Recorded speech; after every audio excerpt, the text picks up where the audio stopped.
Thank you for the introduction. I am in the middle of raising a family right now. I have a 5 and an 8-year-old, and one of the things that I've been passionate about for a long time is money, but teaching it more than anything. And then also, the reason I am excited about it, excited to share some things with you today, is the result of me being a house husband, a stay-at-home dad, whatever you want to call it, something I thought I'd never do, is because we did some budgeting and a lot of things I'm going to share with you guys today. It allowed us to make that choice. We took the kid to daycare. I walk in there from Merrill Lynch to meet my wife and a newborn son, and both of them are crying. And I'm like, I don't know if this is very good. He was going to go to daycare that Monday. This is Friday. I'm on my lunch break, and I'm like, well, all right, let's go get something to eat. And I remember telling my wife, I'm not sure where he's going to go or what's going to happen, but he's not going to go there. And that was going to be challenging because she was going back to work on Monday. And if you want to know someone that's passionate about what they do, meet my wife. She's an amazing chiropractor, and there's people that have been called to do different things. There's a lot of them in this room, I know, and she's one of those for sure. So she was going back. We went through a brainstorming session all weekend long, like, how are we going to make this work? Can I talk to my mom to retire? Can we hire a nanny? Can we do this? Can I stay home? Can you stay home? And we kept coming back to me staying home, and we were able to pull out a budget and take my income off there, which was painful, and look around and be like, we can still do this, and we're going to give it a try. And through the blessing of God and a lot of other things, it's worked out great for us. So I'm going to share some things that we've had some success with. I hope they're beneficial to you. It's not to say that I know it all by any means, that I've done it perfectly. I've made all the mistakes. I've been poor. I've had plenty. I've been everywhere in between. So I hope there's something that is very helpful for you.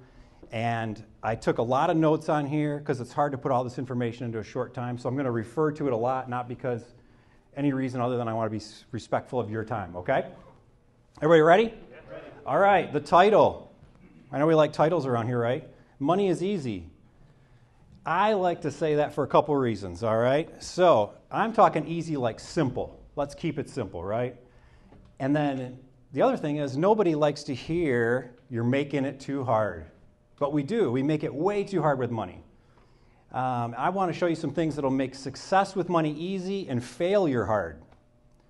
And I think I do this with a lot of stuff, whether it's working out or whatever. I want to think of stuff as easy to do. And why is stuff easy to do? Well, it's easy to do. Sometimes things are even easier not to do. So I always think about, I want to choose the proper easy. And I would rather think of it as easy than hard. The last thing is I know Danny mentioned this in my introduction, something I'm working on now because the youngest is going to be in school full-time in the fall, is a financial coaching. And I named it Easy Money Coaching for a couple of reasons. That's what my son liked as far as the name. Well, my daughter liked money grows on trees, so I don't know. But the other thing is easymoneycoaching.com was available for a website. So, all right, I'm going to go. If you like AC/DC, some good money inspiration song for when we get to the budget, all right? All right, so this is my story. This is my family, my wife, Carter, Lily, myself. And I went through a lot of these different things.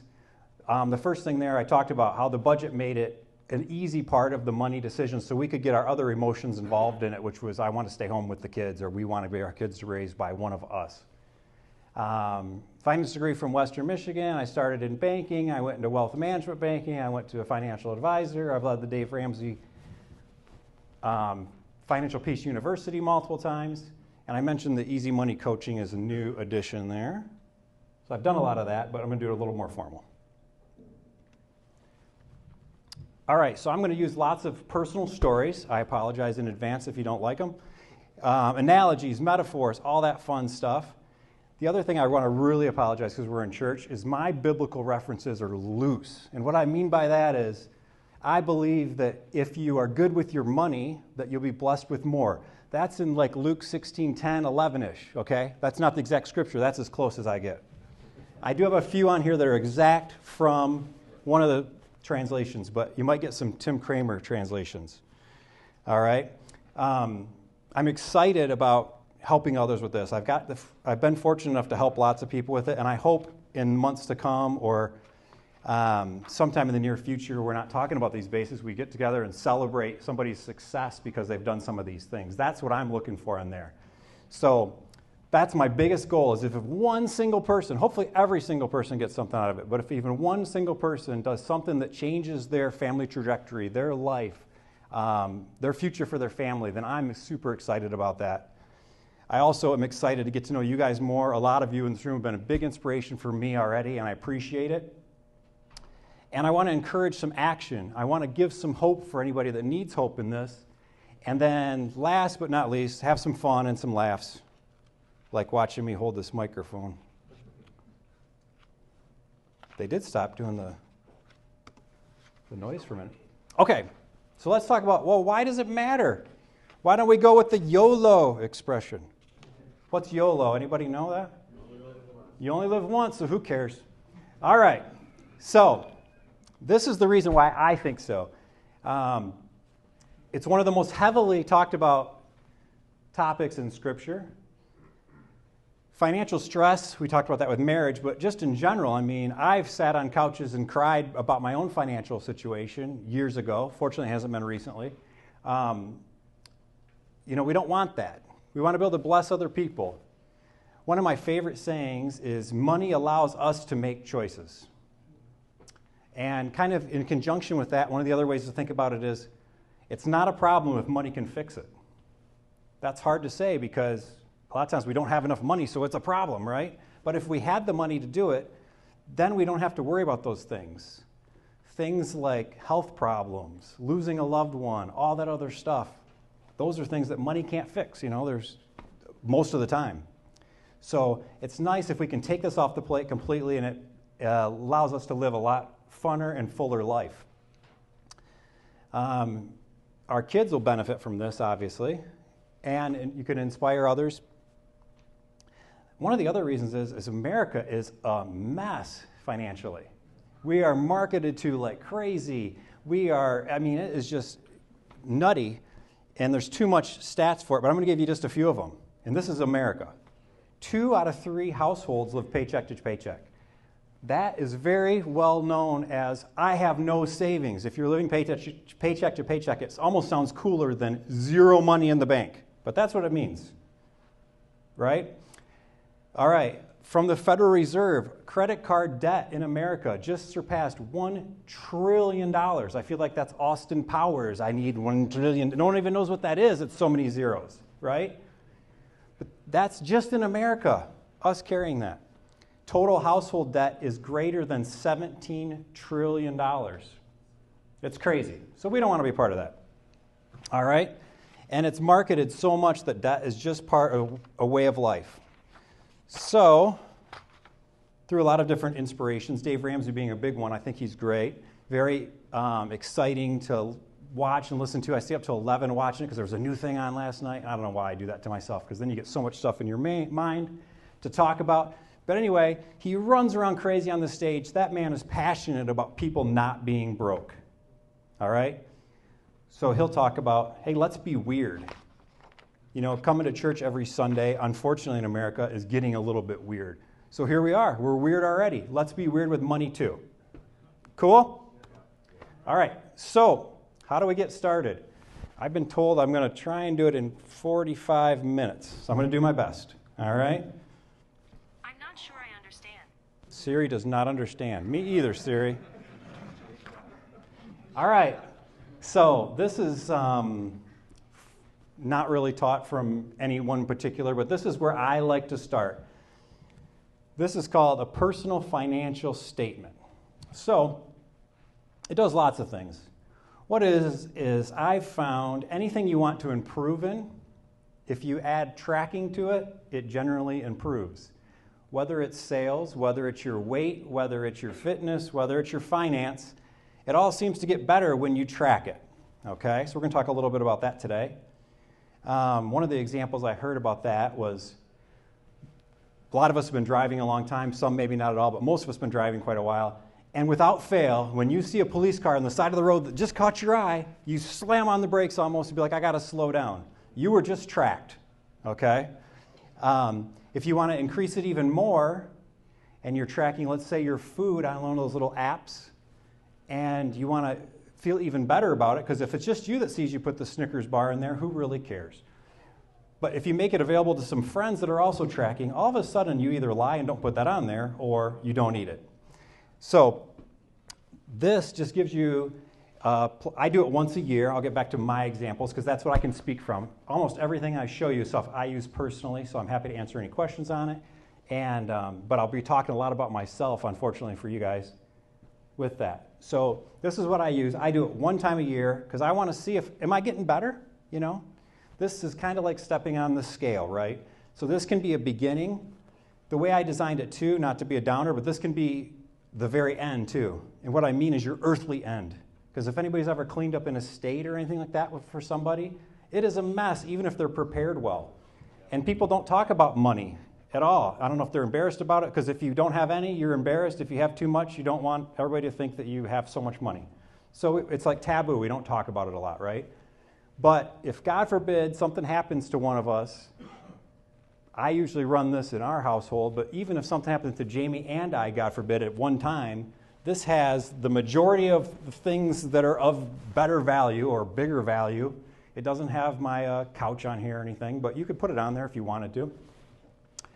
Where it is, it also has, it's kind of hard to see on there, but I have beneficiaries listed on there, contingent beneficiaries, and who would you call, a phone number, if you needed to know more about it.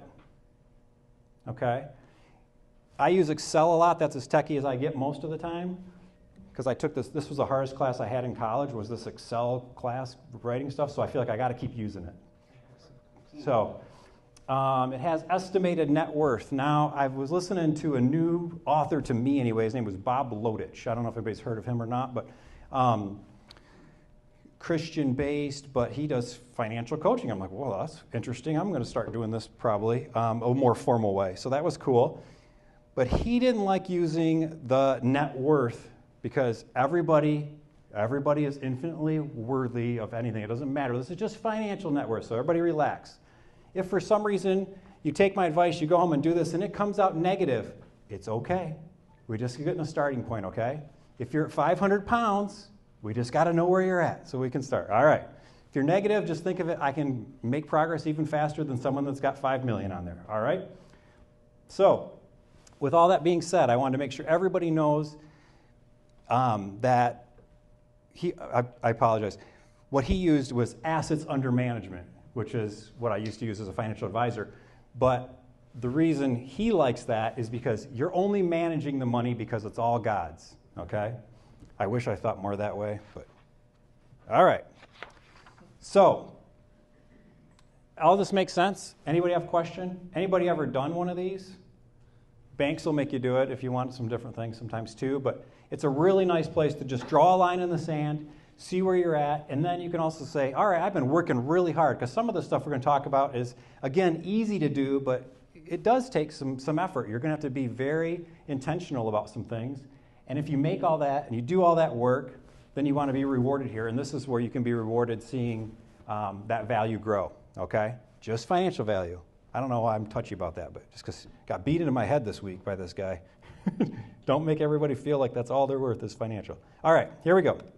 So, Dave Ramsey, when you do Financial Peace University, anybody been through that? Okay. He started it at 12 weeks. I think he does it as 9 the last time I did it now.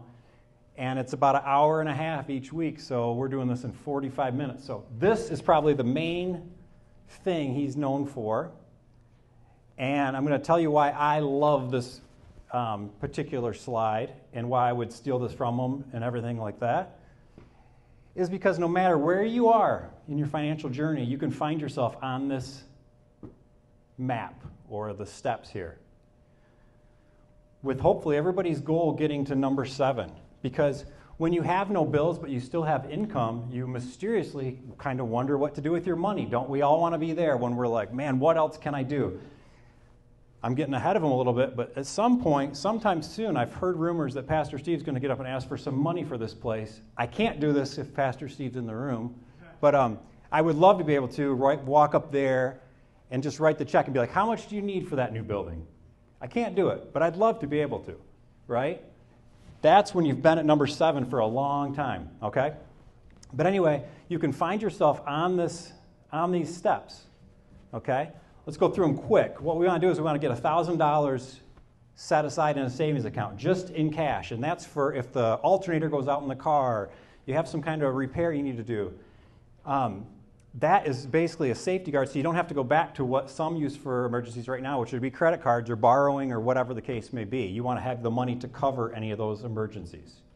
After you get that and you have that peace of mind, you go on and you start paying off all your debt except the house, the student loans, the credit cards, the car loans, whatever the case may be, okay? We're going to start from, they call it the debt snowball. That means you're going to start from the smallest amount due to the largest. I know the interest rate's important. I hear you. I was in finance for a long, long time. But we want to get some small wins that makes you feel good. And then after we get those debts paid off, we're going to bump that $1,000 is going to become now 3 to 6 months of living expenses. Some might live extravagantly, which we'll talk about later, which is fine if you have the money to do it. But anyway, you have to calculate that for yourself. Okay? After you have that in place, we're going to start talking about investing and things like that. After that, let's please worry about your retirement before you send your kids to college, because you're putting a lot of faith that they're going to take care of you if you didn't fund your retirement first. Okay, so I know they love you, but 5 and 8 is my kids. I'm not sure if I count on them or not for that. But anyway, then you can start saving for their college, and then you can really start focusing on the house. When you have the house paid off, you really do build money extremely fast, because you can take the amount and it builds really quickly when you don't have any money going out. Any questions on this? I'm trying to keep the 2 minutes a slide. Good? All right. All right, the funnest one, but I think it's the most important. There's a lot of quotes about money. There's a lot of quotes about a budget. This is one of my favorites. And it's just basically a budget simply tells your money where to go instead of wondering where it went. Okay, so this is my personal budget, what it looks like. A lot of people doing like the apps and stuff like that now. So whatever works for you. But the key is we have to have this. And one of the things, I'm pretty sure it was Dave Ramsey that said this, but was if you were in charge of You Incorporated, would you fire you? And anybody that's run businesses or anything like that, you can't go to any business, and even if they got trillions of dollars, Danny and I were talking about Apple plugging in all this stuff and everything. Apple can tell you exactly how much money they have and every single thing and where they spent it and everything else, and they're worth $1 trillion. We don't even understand, right? You have to have this. It's vital. If I stand up here and beg or pray or anything like that, like this is the most important slide. Maybe not my budget per se, but like having a budget is the most important step. If you skip everything else and only do this, it will help you. And guess what? It's really, really easy. Okay? What I found is probably 2 to 3 months when I help people has been the average that it gets really, really easy. And then it's a quick, probably 5-10 minutes a month setting up this for that particular month. It's going to get really repetitive and kind of boring, but also simple. So if you can see that, all that blue is my notes, so I'm going to try and get through it quick because I'm so excited about this one. This is where Dave Ramsey would run around on the stage and everything like that too, but I'm going to be me. I'm not going to run around. All right, so this is some of the things I think about with budgets. They're not meant to be restrictive. It's meant to be freeing because it's a plan for your money, okay? It also takes the emotion out of money. I taught roughly this same material not too long ago in AC Life, but one of the things I mentioned in there was in 1 Timothy 6:10, it talks about, for the love of money is the root of all evil. It doesn't say just money. Money is amoral. It doesn't do anything, okay? But the love, when all you're worried about is getting money, that's where the problem is, right? So a budget takes that emotion out because love's an emotion. It's the strongest emotion, okay? So if we can take that out, then everything else works a lot smoother. Danny sent out a video yesterday, and he talked a lot about money. It made me think of it anyway, because he talked about tools. And this is what I think about. Money is only a tool. It's nothing more. It's a tool to get things we want or enjoy things, stuff like that. I like having lots of stuff. It's fun. I have a boat. I've had some of you guys out on the boat. If I haven't yet, I want you to come. But I like doing it because it's fun, not because I want to take care of a boat. It's like jammed in my garage and doesn't fit and all kinds of stuff right now. But it's really fun when you're out there. But I want to do that because I want to share that with other people as well for the enjoyment. It's not much fun just driving it around by yourself, actually. All right. And then the other thing, when I do the budget, I think of every single dollar that I spend as an investment, not something that costs. Because you're going to say it costs this much to go get these donuts this morning. It's this, Dan bought us donuts, or whoever paid for it. Thank you, by the way. But it was an investment. It was an investment to you guys having to put up with my talk. You're at least going to get a donut, right? You got to think of it as an investment. It's not what it costs. And the reason I say that is because when that comes up on a line item on there, is this something I want to invest my money in? Everybody works hard to get their money. I don't think there's very few people that have a lot of money that didn't work hard. That's what I've found out. So let's not be sloppy with it. I have a lot of quotes and things like that, and I don't know if this quote's going to take off or not, but it's mine for sure. Sloppy sucks savings. So don't be sloppy. I'm not sure that's going to catch on. Okay, so some, in fact, quite a few, when I go through the budget, they're like, payments don't bother me, Tim. I don't care if I have a car payment, house payment, or boat payment, credit card payment. Doesn't bother me. All right, it's just going to take you longer to get to that number 7 where you really get to take on that. So you got to work on your personal philosophy. If your personal philosophy is, I don't mind having all that stuff, that's great. But everybody, whether it's written or not, has a personal money philosophy right now. We're all living it. And it might be the YOLO, or it might be I'm holding onto my money like this because I have the love of money, because one of the things, too, is the more I've found is when we're more generous, you can't get stuff out of your hand when you hold it like this. You have to hold it like this. Okay? Almost every person I know that's been blessed with money and things like that usually are very generous. Now, I know there's some examples of not. I think later on in that same Luke 16 talks a little bit about what happens to them in the afterlife. So if you haven't read that. But there are some people that way. But this is the really big key with budgeting, is you have to get excited about it. You have to say, I'm not putting up with this anymore. You're not going to change unless you have that kind of moment. If you're just like, I'm just going to spend the money on the page and everything like that too, you have to have some goals written down. It's kind of cut off a little bit because it goes further, but I have goals down here so I see it every month. We have a mini, because my wife wanted this, personal financial statement right here. It's got some balances on there. She wanted to see it growing, okay? This is my sloppy section. This was created during COVID because everywhere you go, they're like, we don't take cash. We don't take cash right now. So I have a sloppy section, which I'm trying to clean up. That's my goal right now. The reason I call it the sloppy section is because I have to go back through the transactions that are like on the debit card. And even the debit card, you spend a lot more than when it's cash. Someone told me, too, one time when they're at a restaurant and they give you that little tray that's black, on there with the bill. And then you put your Benjamin Franklin on there, like, we just put Benjamin Franklin in the coffin. There he goes. He's dead. Okay? Anyway, that's an example of opportunity cost, right? If you spend your money somewhere else, it's finite, so you can't get it back, right? Once you send him off on the coffin, then he's gone. And we have to go make more. All right? So what else can I say about the budget? Like I said, you have to be passionate. You have to be excited. You have to be intentional. For me, it's Rocky music. Whatever works for you. All right? What about that Creed movie? Made it without Rocky. I won't see it. Okay.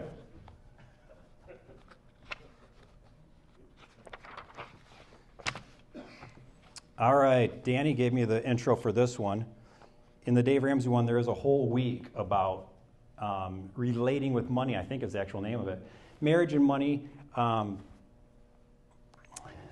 Nothing can ruin your budget faster than only trying to share a budget with someone that's not on board with you. And we all know it's the wife, right? She's. So, I like the stuff Dave Ramsey did. He calls, there's two people, right, in this situation. And he's like, usually one's the nerd, one's the free spirit. I am incredibly blessed that I'm the bigger nerd, but Jamie, my wife, is also a nerd. So we do pretty good. We're like, all right, this is cool. But there's some that, again, are the YOLOs of it, and they're going to be the free spirit. And they're like, just do whatever you want. I'm going to ruin it anyway. Write it all out. That's cute. You did Excel. I love it. It's got a calculation on there. That's cool. So you can't have that. You have to get your why together, your philosophy. The why and philosophy go hand in hand. Like, why are we doing this? Everybody's why is different, okay? So you have to know that as well, and you have to get on the same page with your why with your wife, okay? There's a couple different rules. They're hard to see on there, but rules for the nerd. So everybody will probably know in your mind right now, you already thought, am I the free spirit or I'm the nerd? Okay, so if you're the nerd, you bring in the budget because you're the one doing the budget, right? Of course. And then you let them look at it, and then you be quiet. Even though that's me, oh man, I want to get in there and be like, let me show you what I did here. It's got a highlighter here. It's got this. We saved some money here. Okay. The other thing is it's not a weekend summit, which is like what I'd like to make this into. But anyway, he puts in there 17 minutes, but I'm not sure where 17 minutes came from. But don't make it forever to go over the budget, right? And then insist that the free spirit gives feedback, makes a change, something on there, right? Okay? We want them involved. If they're not involved, then they're going to mess it up for you, okay? All right. For the free spirits, first rule. Can anybody read that? You have to come to the meeting. That's even hard to do sometimes, right? All right. You must give some input, and you can never use the phrase, whatever you want. Okay? All right.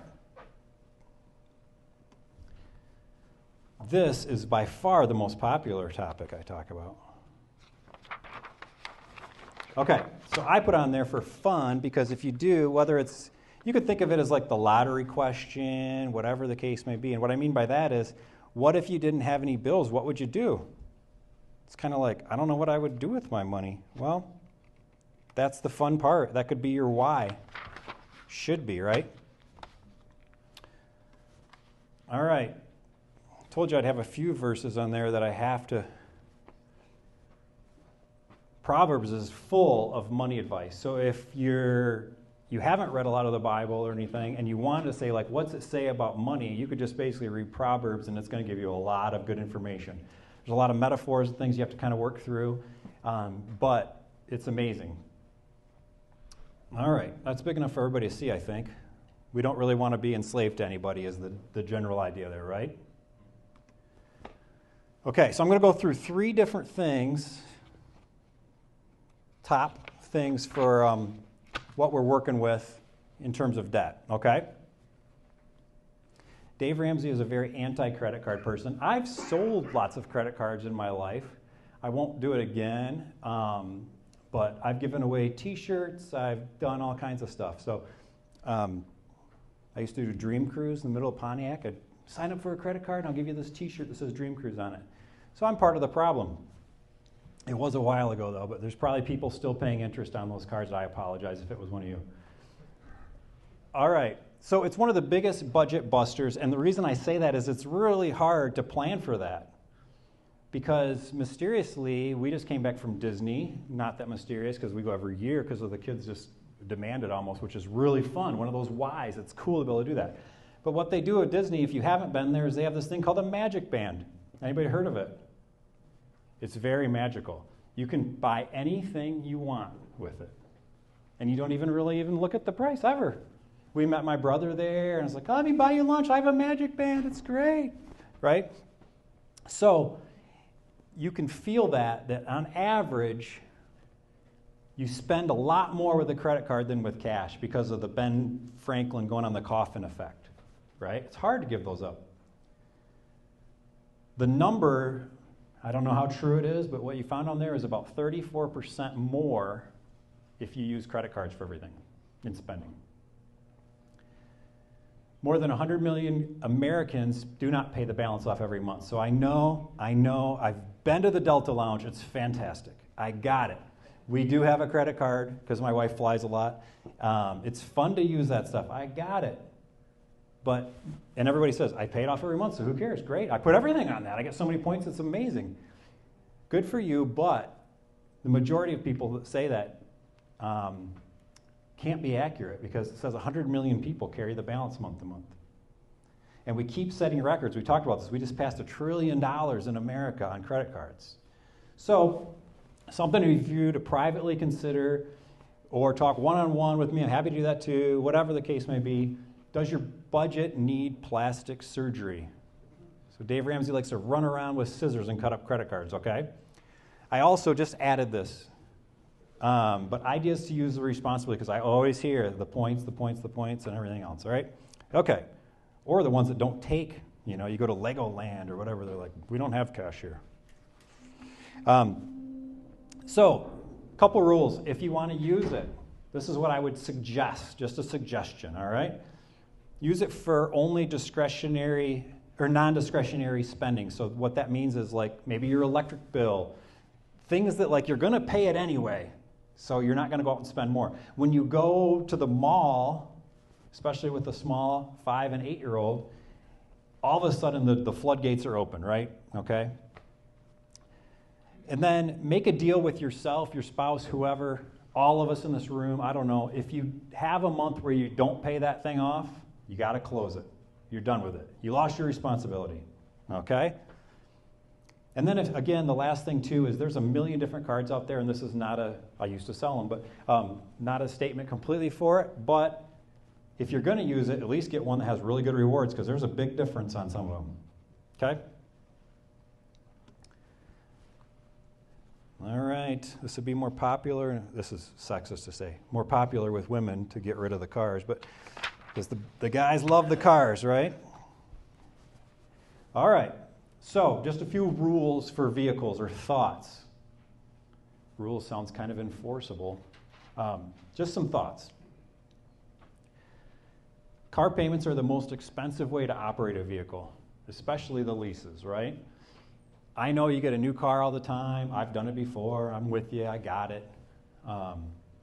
But it's generally the most expensive way to operate a vehicle. If you're fine with that, if that's where your values lie, that was kind of harsh, if that's what your why is, everything like that, if that's most important to you, you just put it on your budget. As long as it fits on the budget, that's fantastic. Do it. All right? It's just going to take you longer to get somewhere else. That's all there is to it, all right? But when you get a brand new car, you lease it, the average new payment right now is $716 a month. So if you're looking for something like that, it doesn't matter what dollar amount the car is, it matters the depreciation, because after 2 or maybe 3 years, what do you do with that car? You take it there, and usually they charge you more money for something, the kid kicked the back of the seat or whatever. They don't ever give you money back just to return it in such great condition. So it's gone. You're just renting it, right? Okay? And that kind of goes back to the cars lose 60% of their value in the first 4 years. So that's almost always where the lease is going to be, right? You're going to get a new car, and it's going to be less than 4 years. So you're losing it all on that front end. And then there's a couple guidelines for vehicles. If the combined value of everything you own that has a motor, that's the boats, that's the, tractor, all that stuff, if it's more than half your annual salary, you got too much stuff with a motor in it that's going down in value, that's going to hurt that personal financial statement, okay? And lastly, when you start doing the budget and you say, man, with this kind of payment, whether you're paying the car off or the case may be, if you can't get it paid off within 2 years, you should probably consider getting rid of that, because nobody wants to go for multiple years to get out of the mess they're in, if they're in a mess. And then I put on there, like, how does it impact your budget? When you do a budget, a lot of them go like, well, I don't know, because I don't have a budget. Well, when you have a budget on paper, you can easily see, cross that off, what could I do with that money? And it makes it real. So even on the car payment of used vehicles, because a lot of people get that too as well, that's $526 is the average. So between the two, I calculated it. That's $621 is the blended average car payment in America right now. All right, we're going to talk a little bit about mortgages. It's nice because it's actually a thing that goes up in value most of the time. It's the only kind of debt, if you're following Dave Ramsey anyway, that he is okay with, if you want to say that. I don't want to take the words out of his mouth, but here's a couple rules or thoughts on mortgages, okay? We want to put 20% down on a home purchase, ideally. I've done it before. The first home I bought, see if you guys, anybody else did this, great idea. They gave me money to buy the house. I'm like, this is awesome. They gave me like $5,000 to buy a $135,000 house, and they financed all of it. I don't even know what it ended up being at the end, but I signed it all because I was getting a check and a house. How cool is that? I still own the house. It's been a rental for a long time. Just in the last few years has it been a beneficial rental. It was a rental not because I wanted to be a landlord so bad, but because I wanted to get out of that house so bad, and I did not want to write a check for the balance that was left because it was more than what it was worth. So it didn't work out that great. It's all right now. It's a good story to tell during that. So that was a 30-year mortgage because, if you're that, well, I'm going to be careful. If you're that dumb, since it was me, I can say it. If you were that dumb, then why would we ever even consider a 15-year, right? Okay, so we like to do the 15-year. I'm going to show you why at the math at the bottom here. And then always remember the stuff that comes with the house, obviously the upkeep, everything like that too, but some that don't consider it, but there's going to be insurance. There's going to be potentially a homeowners association fee. Things like that as well. So you got to consider that with your payment when you're putting that on the line item in your budget. So if you're, let's say, renting right now and you're like, I want to buy a house, if you have a budget with that dollar amount, you can very easily see, is this house affordable to me? I was in banking, I did mortgages. Don't let that person tell you what you can afford. Okay? All right, so some math down here. What I showed was a $350,000 home purchase with 20% down. So that's $70,000 down. So maybe that's your why. I'm saving to get that house. Okay? If you do a 15-year, I had to update these for rates, but I did a little research online. I don't know if this is exactly accurate, but ballpark for today. 6.25 on a 15-year. So the bank will also give you a little bit better deal, almost always, on a 15-year mortgage than a 30-year. So your interest rate will be lower is what that means by that. So in this situation, your payment would be $2,401 a month.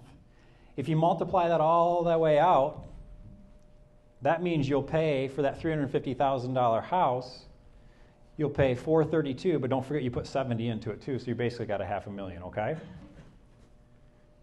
But if you go to the 30-year, the payment every month is less, and if you do that math, it's mysteriously like that car payment average, the difference. So if we didn't have that car payment, we could bump ours up to 15-year, just saying. I don't know if it's related or not. But anyway, that's how it worked out for the math. So 1863, and you will pay a total of $670,625 if you take every single minute, pay the exact minimum every month. So you just spent in interest for the same house $238,000 more, and then also it takes twice as long, so you're stuck with that weight on you for that much longer. Okay?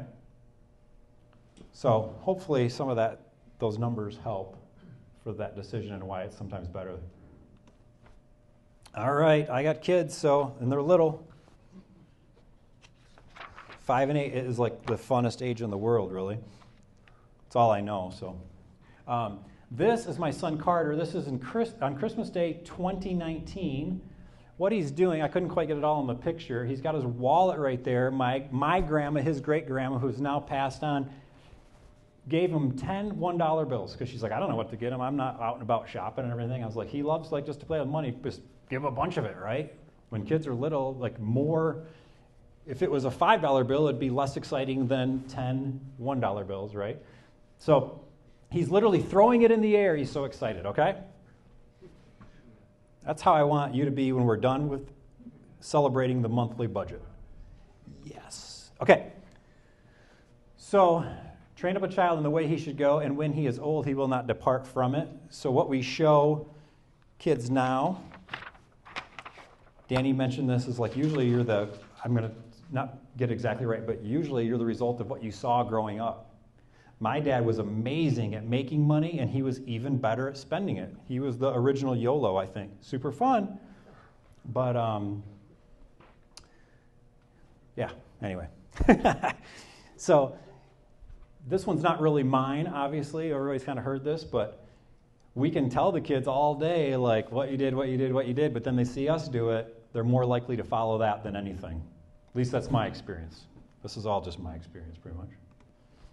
So this is something I used for our kids. They're both a little past this now, but this was a little chore chart. It's kind of cut off, but it has different things on there they do, and you'd have to read it to them. This is at that level, and what you get paid for doing it, and they'd go on and they'd X off when they do it, and then you would reward them with money.